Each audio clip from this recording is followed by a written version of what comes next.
Welcome to today's episode of the podcast. I'm glad you're here. Today, we're going to be talking about how I go about the work of child advocacy when I am in the seat of the child's legal representative, or CLR, which specifically is what we call the best interest attorney for children in Colorado when we have domestic relations cases, generally divorce or allocation of parental responsibilities cases going on. There are a lot of other names for this role with slight deviations and variations in how the role is performed in various states and around the world and around the country. So you'll want to check your local jurisdiction for how it works for you and your family.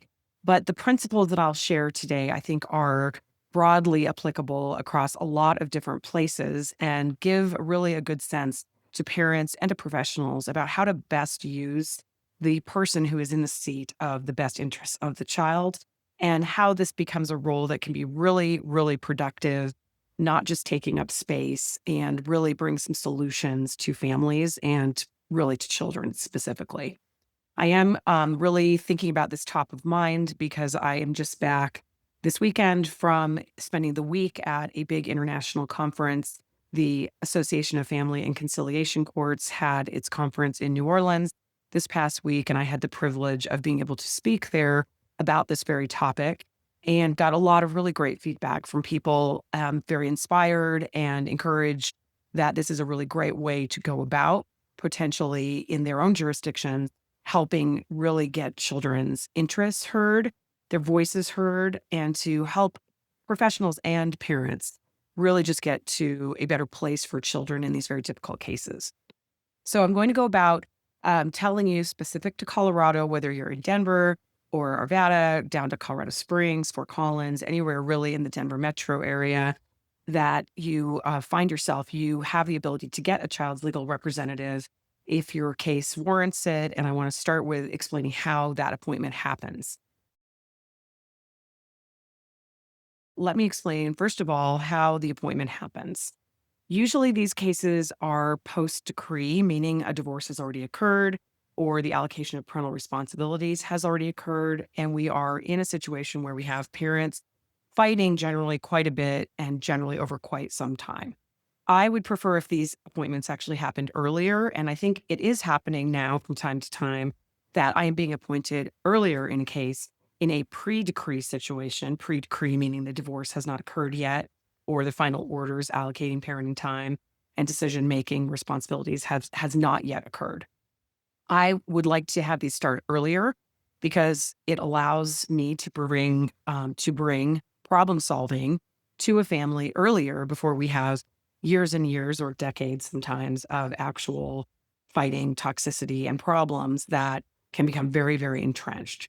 So at any phase, it can be difficult, but particularly the longer we go, the harder it is to affect change. It's sort of like getting a cancer diagnosis really, really late in the process. It's harder to treat. So more pre-decree would be great.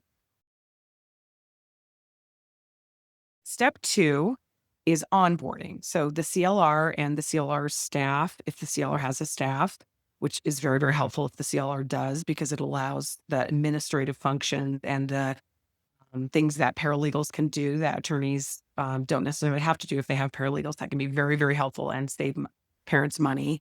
So that CLR or his or her team then do a docket review. So the CLR should be given attorney access to the docket. And that allows the CLR staff or the CLR, him or herself, to have a very good sense of what has happened in the case by reviewing what has happened. We tend to do that from a high level, just trying to get a sense of what has occurred so far. Like I said, some of these cases have been going on many, many years. So often there have been a wide variety of motions filed, a wide variety of hearings. And so we spend a little bit of time trying to scope that. Then we do interviews with parents. That could be with or without attorneys. Sometimes people have attorneys, sometimes they don't. Sometimes their attorneys want to be on those initial interviews, and sometimes they don't.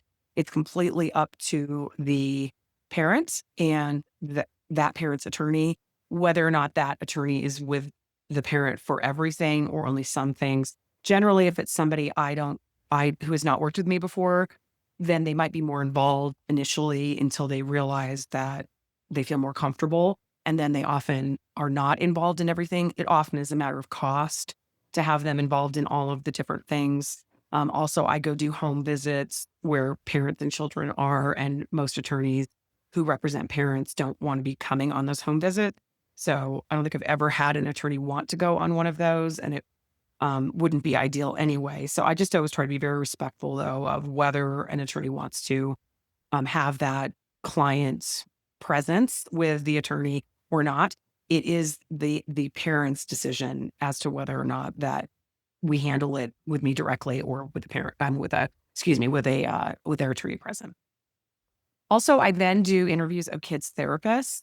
I've found that when I wait to talk to kids' therapists, I usually wish that I had not waited, because they give a lot of insight that's very important before I talk to children directly.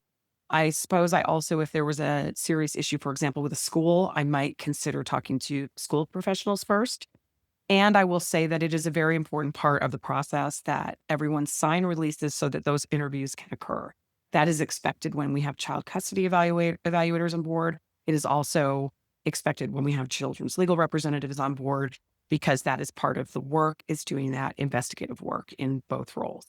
So parents and in Colorado, for children 12 and up, we have children holding their own privilege in their therapeutic work. And so they have to be willing and able to sign these releases. If they're unwilling, then I would have a conversation with the kids and explain why I need it. I often can do a limited release if kids are opposed, because there's usually reasons they might have told their therapist something that they don't want their parents to find out that is pretty different than the things I'm looking at in my work. And so I'm usually able to do limited releases regarding parenting time and living in both households and relationships with siblings and things like that, and don't necessarily need a full release. So that's one workaround. Or sometimes we'll do a limited release, and then once the children get to know me, or the child gets to know me, and I then have more experience and trust building I've done with them, then they let me have more access to their therapists. Also, I'm always, through every step, trying to scope whether we have domestic violence, intimate partner violence. You'll hear us refer to that as DV, domestic violence, or IPV, intimate partner violence, and or child abuse situations.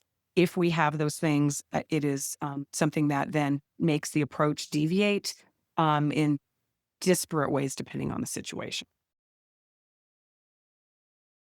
I do think that, lastly, I just want to indicate that we really need to think about what success looks like, because success is not necessarily what you expect when you first go into these cases.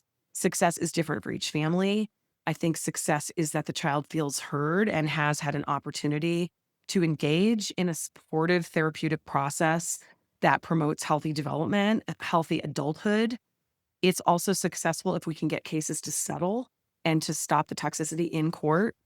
And it's success if relationships are built in a way that starts tearing down what has injured the kids before, or what has caused them an inability to have a relationship.